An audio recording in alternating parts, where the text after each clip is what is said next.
예, 안녕하세요. 2023년 11월 29일 저한의 부동산 이야기 시작하겠습니다. 아, 녹음했죠? 예, 해서 올렸습니다. 올렸는데, 음, 그냥 또 하고 싶어져서, 예, 시작합니다. 예, 뭐, 자주 못할 때도 있으니까. 근데 이제, 사실 그 인터넷 기사들, 기사들 보면서 예, 화가 나서 시작하는 거예요. 원체 부동산 기사에 대한 쓰레기들이 많아서, 그렇습니다. 어제 부산 엑스포 예, 개인적으로 개최가 되지 않기를 그렇게 희망했습니다. 음, 자, 뭐 어떤 이야기가 됐든 기대할 수 없는 정부. 어떻게 보면 대한민국이 겪어야 될 과도기고 지금 민주당도 다시 태어날 기회라고 봅니다. 발전은 어떤 시련 없이 이루어지지 않는 것 같아요. 우리 대개 보면 고통 없이 무엇인가 이루어지기를 바라는데 항상 그 고통이 따르죠. 발전 속에서는 나무의 나이테는 그것을 의미하는 거죠. 예, 저도 이제 나이테가 많이 쌓인 것 같아요. 앞으로도 더 쌓일 것 같지만. 자, 전세 이야기 하도록 하겠습니다. 특히 뭐 서울 지역, 수도권 지역은 뭐 내가 집을 가지고 있거나 아니면 전세로 사시는 경우가 많이 있으시겠죠. 지방보다는 서울이 전세 비율이 높을 수밖에 없어요. 일단 집값이 비싼 것도 있고 또 대부분 뭐가 문제냐면 현재 내가 살고 있는 집이 내가 평생 살고 싶은 집이 아니죠. 아이들 때문에 학군 때문에 뭐 좋은 지역으로 옮겼다. 하지만 그 집을 사고 싶냐? 여기 평생 살고 싶냐? 내 노후까지? 그것은 아니죠. 지방 같은 경우는 그 대부분 뭐 크게 경제적으로 어려움이 없으면 일단은 나중에 이사할 때 이사하더라도 집을 살 때 내가 여기서 굉장히 오래 산다라는 생각으로 이제 구매를 많이 하죠. 하지만 서울 같은 경우, 특히 이제 수도권보다 서울 같은 경우는 마지못해 내가 이제 뭐 직장 문제라든지 임시 거처로, 예, 또 아니면은 서울에 이제 전세를 두어야 뭐가 있어요. 주택 청약에서 유리하죠. 거주 기간이 포함이 되니까. 이제 그런 주택 청약을 하기 위해서 예. 참 그러니까 주택 청약 통장 가지고 줄 세우기가 이제 좀 끝내야 되는데 아무튼 저는 뭐 제가 주장하고 있습니다. 이 작은 목소리가 점점 크게 울릴 거라고 생각합니다. 뭐든지 뭐 시작은 작은 것부터 시작하죠. 자, 수도권 이사 고민 뭐 이런 기사 있는데 뭐 이거 뭐 맨날 나오는 기사고 지금 개포동에 6,700가구가 입주하면서 전세 폭락이냐 아니면 전세값이 올라가느냐 이 문제 가지고 이야기를 많이 하고 있죠. 6,700가구가 갑자기 다 뭐 여기 있는 분들이 외곽으로 어딘가에서 지금 살고 있겠죠. 살고 있다가 지금 이제 입주를 6,700가구가 지금 하는 겁니다. 그러면 이분들이 이쪽으로 입주하게 되면 또 어딘가에 집은 6,700가구가 또 전세를 또 사람을 구하던지 아니면 매매를 하던지 6,700가구가 또 근처에 또 비는 거잖아요. 예전 같으면 이게 이제 여파가 큰데 뭐 지금은 원체 아파트들의 어떤 가용할 수 있는 집들이 원체 많아서 그 여파가 그렇게 크지는 않습니다. 않고 또 우리가 뭐냐면은 이제 거리이죠. 개포동에서 살던 사람들이 개포동 근처에서 거주하다가 입주하는 게 아니죠. 상당히 멀리까지 거주지를 옮겼다가 지금 집이 이제 지어지면서 입주하기 때문에 그 의외로 생각보다 적습니다. 적은데 뭐 그래도 여파는 있는 거죠. 거의 뭐 지금 헬로우시티 다음으로 뭐 세 번째로 큰 규모라고 하는데 우리가 이걸 좀 볼 필요가 있어요. 지금 뭐 전세 보증금이 뭐 15억 4천이다, 뭐 14억이다, 뭐 이렇게 이야기하는데 여러분들 집값 거래되는 가격도 과연 이게 진성이냐, 진짜 이 가격으로 거래되었느냐라고 우리가 생각을 해봐야 되지만 전세금은 조건이 더 달라요. 많이 다르죠. 뭐가 다를까요? 많이 달라요. 예, 전세 시세가 얼마다라고 부동산에서 이야기하고 얼마에 거래됐다 이야기하지만 옵션이 다 다른 거예요. 그러니까는 그 이런 경우도 있잖아요. 내가 지금 DS, DSR, DTI, 뭐 LTV, 뭐 DTI 뭐 이런 거 가지고 대출을 못 받아요. 그러면 내 동생한테, 여동생한테, 그러니까 이모한테 언니가 너 어차피 전세 얻어야 되니까 네가 전세를 좀 이렇게 얻어줄 수 있니? 내가 지금 잔금도 없고 이사 갈 형편이 안 되니까. 뭐 집값은 있겠다. 집 분양가 있죠. 분양가 있고 내가 전세 자금 대출 받으면 이자가 유리하니까. 어, 이 재건축이었기 때문에 여기에 계신 분들은 15억이나 20억 주고 이 아파트를 산 게 아니죠. 여기 아파트 중에 6천 세대 중에 5천 세대는 본인들 그냥 자산에서 아파트가 지금 새 아파트로 바뀌면서 뭐 분담금이 있었겠지만 일단 자산이 늘어난 상태로 들어가는 거기 때문에 전체의 그 75%는 부담이 없는 거죠.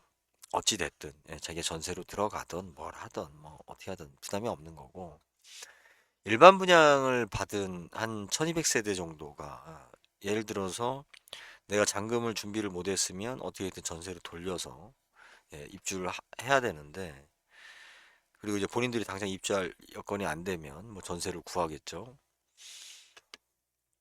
그럼 실질적으로 여기 전세 수요는 6000세대가 아니고 1200세대인 거죠. 1200세대. 나머지 세대들은 뭐 나갔다가 어차피 다시 들어오는 사람들이기 때문에 1200세대 중에서 본인들이 입주를 할 때는 뭐예요? 내가 내 이름으로 대출을 받고 내가 입주하면 되죠. 다만 본인들이 입주를 못 할 때는 내가 대출 대신에 다른 사람한테 전세금을 받아서 그죠? 그 사람이 입주하게 하고 내가 당분간 보류하는 거죠. 그러면 몇 세대냐는 거죠, 실질적으로. 6천 세대가 아니라 여기에 이제 1200세대 중에서 물론 뭐 6천 세대 재건축 조합 분량을 받은 사람도 전세를 놓겠지만 실질적으로 자금이 부족하거나 전세 자금이 절실한 사람들은 선세대 예, 일반 분양 받은 사람들 중에 뭐 한 50%? 의외로 그 많지 않다는 거예요. 이 많은 아파트가 입주를 하게 되면 전세로 구하는 수요자, 전세 세입자를 많이 구할 것 같다라고 생각은 밖에서 봤을 때 보이겠죠. 하지만 재건축은 그런 게 아니에요. 재건축은 기존에 있던 사람들이 다시 입주하기 때문에 물론 이 사람들도 뭐 전세로 놓거나 매매를 하겠지만 본인들이 들어간 돈이 별로 없다 보니까 충분히 그 버틸 수 있죠. 리스크가 좀 다르죠. 그래서 신규 분양으로 만 세대, 그러니까 신규 분양으로 6천 세대가 공급될 때와 신규 분양으로 6천 세대 정도 그렇게 큰 규모가 공급된 게 예전에 동탄 같은 경우 대규모로 이렇게 막 동탄 그 공급될 때 보면은 대규모로 공급되면서 전세값이 10년 전 이야기죠. 굉장히 쌌어요. 근데 그것도 봐야 되는 게 뭐냐면 이런 경우잖아요. 앞에 주인이 대출을 받았어. 자, 여기서도 마찬가지예요. 집값이 10억인데 주인이 대출을 5억을 받았어요. 그러면 세입자가 들어오는 입장에서 봤을 때는 앞에 대출받은 금액이 있기 때문에 그 리스크가 있으니까 자기가 전세를 5억 이상 안 들어오죠. 그렇잖아요. 우리가. 앞에 대출이 있기 때문에 자기가 그 대출 리스크를 떠안는 범위 안에서 전세금을 설정하기 때문에 대출이 없을 경우 우리가 7, 80%까지 전세 금액이 잡히는 것이 통상이죠. 앞에 대출 금액이 있으면 그렇게 못 들어오죠. 이게. 그러면 전세값이 또 낮은 것처럼 보이죠. 이 전세값에 대한 편차는 너무 심해요. 너무 심하기 때문에 이걸 가지고 전세가 지금 올랐다 내렸다 자꾸 이런 중계를 하는 뭔가 하여튼 얘기는 하고 싶겠죠. 뭐 기자랍시고. 그래야만 자기네들도 좀 얻어먹는 게 있으니까. 그러니까 예전에 동탄 같은 경우는 신규 분양이었어요. 완전히 신규 분양이었기 때문에 일반 분양을 받은 사람들이 어떻게 해야 됩니까? 잔금을 못 구하다 보니까, 그리고 자기가 입주할 여건이 안 되니까 이 사람들은 전세를 싸게 내도 많이 구하는 어떤 그런 시장이 펼쳐졌지만, 강남의 지금 전세 시장은 뭐예요? 재건축으로 나갔던 사람들이, 예? 이 사람들이 강남 근처에도 살았겠지만 강남 외곽에 가서 살 수도 있죠. 어차피 2, 3년이니까. 이 사람들이 다시 입주를 하는 거고, 일반 임대 분양만 신규로 입주하는 거예요. 그럼 말로는 6천 세대지만 실제적으로는 1,000세대 규모라는 거지. 이게. 그래서 다른 거예요. 대규모 분양이 이루어질 때는 전세금이 싸게 많이 이루어지지만, 강남 같은 경우는 그렇지가 않죠. 그리고 전세를 갖다 예전에는 순수한 전세로, 진짜 거주 목적으로 전세였지만, 지금은 또 편법을 쓰는 이유가 DSI 아니 DSR이라든지 LTV라든지 이런 대출 규제를 풀기 위한, 우회하기 위한 수단으로 전세 자금 대출을 많이 이용하다 보니까 전세 금액이 왜곡된다. 그래서 전세금을 이 여러분들이 숫자만 가지고 파악하면 안 된다. 오히려 별 충격 없다. 의외로 여기 강남만 해도 인구가 100만인데 거기서 1,000세대가 들락날락 한다고 해서 얼마나 영향을 주겠어요. 그래서 그렇습니다.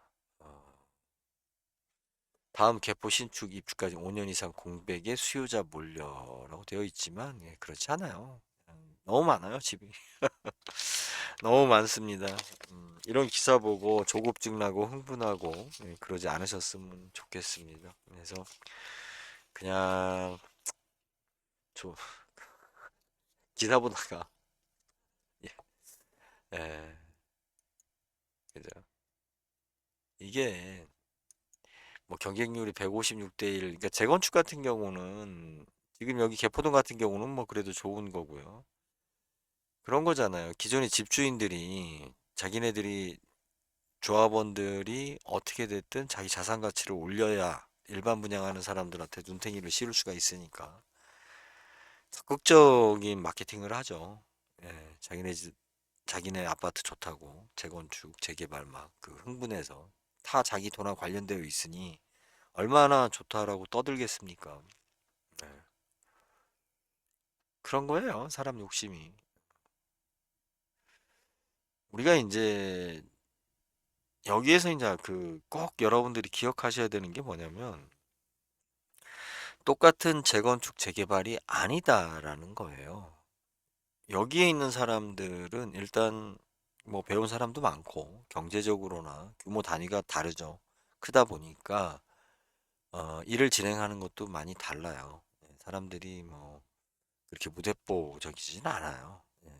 여기서도 소송도 많고 서로 싸우기도 많이 하지만, 그런데 우리 진짜 못 사는 사람들이 사는 동네 지역이 재개발 재건축을 해봤자 의미가 없어요. 저도 이제 10년 전, 제가 솔직히 고백하면, 그때는 그걸 자세히 몰랐어요. 몰랐는데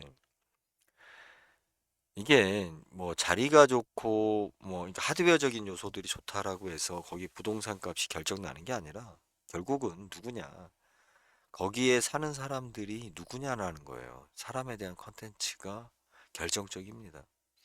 못 사는 사람들이 사는 지역에 재개발, 재건축이 안 되는 이유 중에 하나가 뭐냐면, 이 사람들은 꼼짝도 안 하려고 그래요. 그리고 욕심은 더 많아요. 예. 저 새끼가 나 몰래 돈을 버니까 하는 거 아니야? 라는 식으로 욕심은 더 많습니다. 그래서 완전히 사기를 당하지 않으면 재개발이 안 돼요. 재건축이. 본인들이 주체로 해서 할 수 있는 수준이 안 돼요. 아, 진짜 무식하면 용감하다고 보면, 아는 게 없는 사람일수록 눈치만 들어요. 눈치만 들어서 자기 이익을 뺏길까 봐 더 겁내고 더 욕심내고 더 땡깡 부리고, 그러기 때문에 합리적인 대화가 참 어렵죠. 불가능해요, 거의. 자꾸 착하면 돈 없으면 착하다라는 어떤 그런 에, 그 저기를 치는데 프레임을 자꾸 가지려고 하는데 착한 거하고 돈 없는 거하고는 다른 문제죠. 하지만 대부분 남에 대한 배려나 여력이 있는 사람들은 경제적인 여유가 있는 사람들. 최소한도 엔겔 지수에서 벗어난 사람들이 다른 사람 등에 칼을 꽂지 않죠. 예. 악랄하고 뭐 범죄적으로 해서 돈 번 사람이 많겠어요? 아니면 진짜 성실해서 돈 번 사람이 더 많겠어요? 일제치하 때 외국놈 앞잡이에서 돈 번 사람이 많을 것 같죠? 예, 벌써 한 세대, 두 세대가 흘렀습니다. 이제는 가정적으로나 개인적으로 열심히 사는 사람들, 바른 사람들, 사회에 협력하면서 자기 노력한 사람들이 사회적인, 경제적인 어떤 지위를 가진 사람들이 더 많죠. 그래서 자꾸 뭐 보면은 돈 있는 놈들은 나쁜 놈들이야. 저 새끼들은 저렇게 부동산 투기해서 돈 벌었다. 이렇게만 보지 마세요. 강남에 있는 사람들은 더 많은 세금을 냈어요. 더 목 같은 집에 살면서 더 좋은 집도 아니에요. 그러면서 그 사람들은 더 많은 세금과 더 많은 노력, 그리고 처음부터 집을 살 때 더 많은 돈을 투자를 한 거예요. 시멘트 값만 낸 게 아니라. 우리 외곽 지역은 땅값이 차지하는 비율이 별로 없죠. 그럼 내가 1억 주고 집을 사도 그 1억에서 7, 8천만 원은 시멘트 값이고 3천만 원이 뭐예요? 땅값이죠. 하지만 강남 같은 경우는 비슷한 규모의 아파트를 5억에 산다. 그러면 실질적으로 내가 투자한 금액은 땅에 4억이 넘게 투자가 된 거고 소모성인 시멘트에는 7, 8천만 원만 들어간 거예요. 그래서 재개발이 더 쉬운 거죠. 강남이 땅값이 올라가는 이유는 우리가 강남을 어떤 선망하기 때문에 많은 사람들이 좋아하고 강남이 어떻게 됐든 뭐 그런 게 있으니까. 하지만 그것만 있는 것일까요? 그 사람들이 그만큼 더 적극적으로 한 부분과 자기가 수십 년간 이 아파트에 재개발하기 위해서, 재건축하기 위해서 그 사람들은 상당한 대가를 치르고 지금 여기까지 온 것도 인정을 해야 돼요. 그냥 땅값만 비싸면 당연히 되는 것처럼. 예. 그게 로또, 가난한 사람이 로또 되면 망하는 것 중에 하나가 뭐냐면 돈만 있으면 자기도 부자처럼 살 수 있을 거로 생각하는 거예요. 돈이 있는 사람들은 그 돈을 모으는 과정도 있고, 그리고 실질적으로 돈 액수가 커지면 돈 작은 액수하고는 완전히 달라집니다. 예. 우리 세금 문제도 있고 뭐 여러 가지 문제가 수반되죠.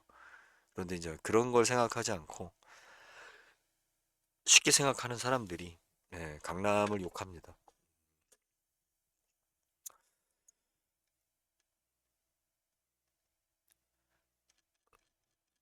하여튼 모든 건 그만한 대가를 치러야만이 가치를 치러올 때 이루어져요.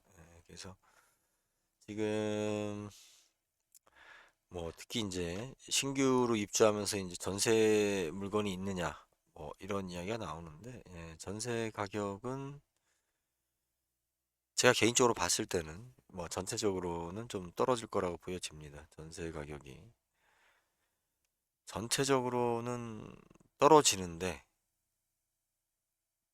떨어질까요, 진짜? 이런 얘기 저기 하면 안 되는데. 전세가 이제 많이 없을 거예요. 월세로 이제 급격하게 우리나라도 이제 바뀌어야 하고, 전세값이 올라가면 어떻게 하냐, 뭐 이런 이야기를 하지만, 전세는 부당한 거래예요. 정상적인 거래가 아니에요. 다른 나라에 왜 전세가 없겠어요? 그리고 전세는 실질적으로 자꾸 집값의 한 7, 80% 선이라고 여러분들이 알고 있는데, 그거는 집값의 상승기에 있는 거고, 전세는 집값의 100%에 거의 가까워야 되는 겁니다. 집값이 오르지 않으면 100% 이상 줘야 돼요. 전세로. 그런 전세가 어디 있냐? 있어요. 지방에는 많이 있어요. 자, 전세금은 떨어질 겁니다. 오르지 않습니다. 그거는 제가 이 유튜브 하는 입장에서는 오른다 해도 그렇게 주장해야 돼요. 예. 집값도 떨어지는데 뭐 전세 금액이 뭐 떨어져야죠. 2021년, 2022년도에 말도 안 되는 호가들이 너무 많이 진행됐고 사람들이 집값이 올랐다라고 우리가 2021년, 22년, 2년 동안 많은 착각 속에서 보낸 겁니다. 20년, 21, 22 실질적으로 집값이 그렇게 올랐다? 물론 그렇게 거래된 건 맞죠. 일부 맞지만 집값이 오를 여력이 전혀 없는 상황에서 집값이 그렇게 올랐어요. 그 이야기는 마지막 건설 회사들이 자기네들 입주 물량 팔기 위한 어떤 그런 것도 굉장히 컸다. 자, 아무튼 그냥 한번 이야기했습니다. 20분 동안 전세 이야기 했고요. 유튜브들 뭐 부동산 전문가들 많으신데 참 무책임한 얘기들 많이 하는 것 같아서 폭락, 폭등 걱정하실 필요 없습니다. 그냥 내가 살 수 있느냐, 내가 팔 수 있느냐, 이게 가장 중요한 거지. 뭐 우리나라 아파트 시세가 올랐다라고 해서 내 아파트 값이 오르는 것도 아니고, 우리나라 아파트 값이 폭락했다고 해서 여러분들 아파트 값이 폭락하는 것도 아닙니다. 그걸 이야기하기 좋아하는 사람들의 관심사인 거고, 우리들한테 가장 중요한 거는 아파트 값도 중요하지만 우리들 삶 자체가 제일 중요한 거죠. 하루하루 살아가는 삶 자체가 중요한데, 무슨 뭐, 아유, 하면 안 되겠다. 무리한 겁니다. 자, 경매 낙찰가 맞추기를 하고 있습니다. 여러분들이 뭐, 이게, 저도 좀 반신반의해요. 반신반의 하는데, 반신반의 한다고 해서 안 하면 안 될 것 같고, 그 경매, 제가 화면을 좀, 낙찰가 맞추기를 하는 이유가, 좀 볼까요? 이게 이제 관리자 창이니까. 하여튼 여러분들이 요 마크를 누르시면 되고요. 가입을 눌러주세요. 그래서 이제 실질적으로 이제 그 상품권 지급이나 이벤트 뭐 댓글을 할 때는 뭐 지금 제한은 없지만 가입도 안 하신 분이 낙찰가를 맞췄다라고 해서 제가 줄 이유는 없죠. 아니, 그런 짓을 뭐 하러 해요. 예.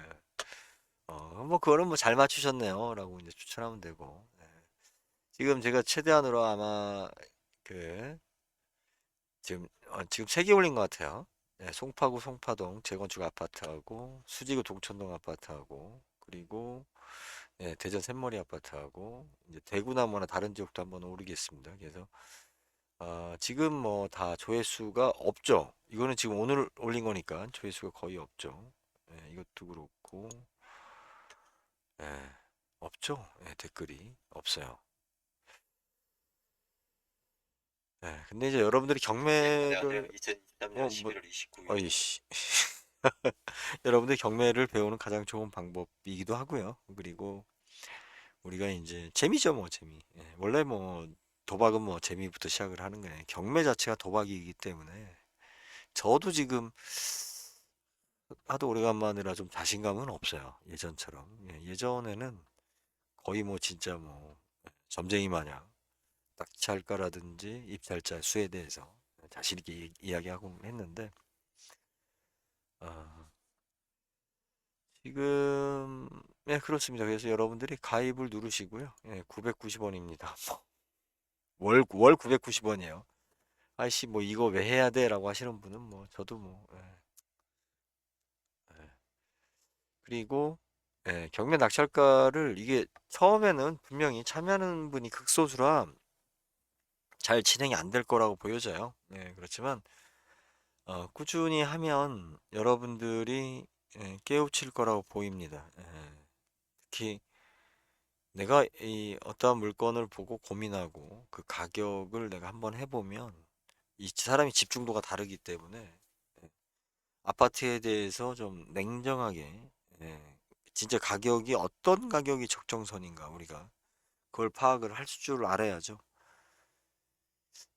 경매 관련한 유튜버들 다 뭐 전문가랍시고들 이야기하는데 그럼 그분들한테 한번 물어보세요. 그래서 그러면 해법이 뭐냐고.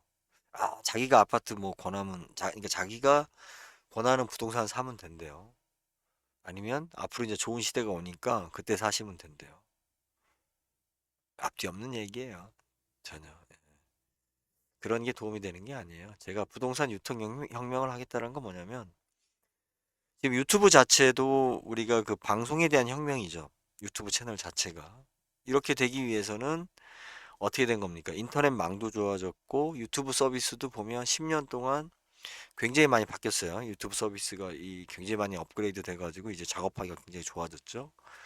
뭐 대중적인 그 사용자도 많이 늘어났고, 어, 그리고 또 지금 이런 마이크라든지 카메라든지 모든 장비값도 굉장히 많이 떨어졌고, 10년 전하고 지금하고도 뭐 차이가 많이 나죠. 그전엔 더 했으니까. 그러니까 예전에 우리가 방송국 정도의 퀄리티를 내려면 조그마한 스튜디오 꾸미고 뭐하고 하더라도 진짜 적지 않은 돈이 들어갔기 때문에 그런 지상파나 이런 규모가 있는 업체들만 할 수 있었는데 이제는 그 대중화되면서 누구나 다 오히려 지상파를 넘는 유튜버들이 많아졌죠. 자, 부동산 시장도 이제 저는 그렇게 갈 거라고 보여집니다. 물론 부동산의 어떤 규제나 그 거대 자본이 움직이는 건 맞아요. 맞는데 여러분들 집값이 떨어질 때 남들 말하는 모든 사람들이 집값이 떨어졌다고 생각했을 때 집을 사면 행복할까요? 집값이 오를 때 못 사면 아니면 그때 사면 행복할까요? 집값이 아무리 떨어져도 그죠? 내 집값만 올랐으면 하는 게 사람 심리고 예? 아무리 집값이 올랐어도 나만 싸게 사고 싶은 게 사람의 심리예요. 상대적으로. 지금은 부동산 유통 과정에 많은 거품이 있습니다. 그 거품을 누가 과감히 걷어낸 새로운 부동산 유통 구조를 제시할 거냐? 예, 저는 제가 하려고 합니다. 과분하지만 지금 뭐 구독자 4천 분이지만 열심히 하다 보면 진실이 있으면 그죠? 그 내용에 진실이 있으면 이 울림은 크게 퍼질 거라고 좀 믿습니다. 아무리 크게 울리려고 해도 진실이 없으면 그것은 금방 사그라지죠. 하지만 작은 목소리도 여러분들 그 목소리에 진심을 담아서 전달한다면 저는 퍼진다고 봅니다. 부동산 아파트 값이 비싸다 싸다 이 문제가 아니에요. 왜 아파트 값이 저렇게 중간에 삥을 뜯는 놈들이 많은 상태에서 공급이 되느냐? 왜 그거에 대한 개선 이야기를 안 하냐 이거죠. 아파트 값이 떨어져도 중간에 삥을 뜯는 놈들이 많으면 거품은 똑같은 거예요. 아파트 값이 아무리 많이 올라도 중간에 삥을 뜯는 거 없이 예? 직거래대로 합리적인 가격, 그러니까 그대로 가격으로 공급이 된다라면 그거는 비싼 아파트인 거지 예? 거품이 있는 아파트가 아니잖아요. 거품을 줄이는 게 되게 중요합니다. 이 거품을 어떻게 줄일 거냐? 지금 이야기는 그거잖아요. 너희들이 나쁜 놈들이야. 거품을 줄여야 돼. 그런 얘기 백날 해도 소용없어요. 그런 이야기 하던 사람들도 부동산 아파트 거래할 때는 아니면 그 관련된 개발업을 할 때는 자기도 그걸로 돈을 벌려고 해요. 얼마나 좋아요. 다 이걸로 돈 버니까. 민주당이 정권을 잡아도 이 아파트가 공급되는 과정 속에서 자기가 삥을 칠 수 있으면 뭐 욕심이 생기죠. 자기가 왜 자기만 안 할 필요 없잖아요. 다 해먹는 건데.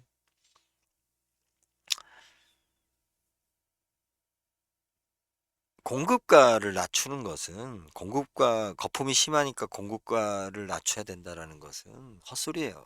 그거는 시장이 알아서 또 상황에 따라서 기술 발전이나 상황에 따라서 자연스럽게 말하지 않아도 조정됩니다. 공급가는.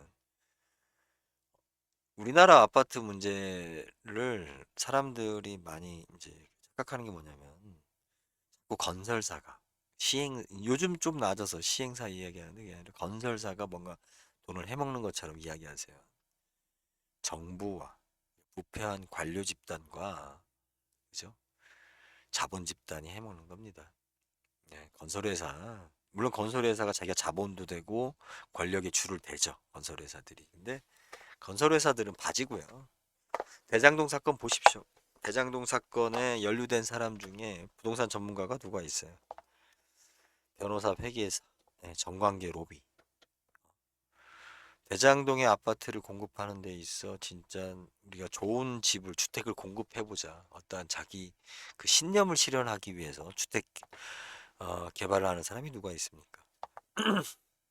어떻게 삥을 뜯을까?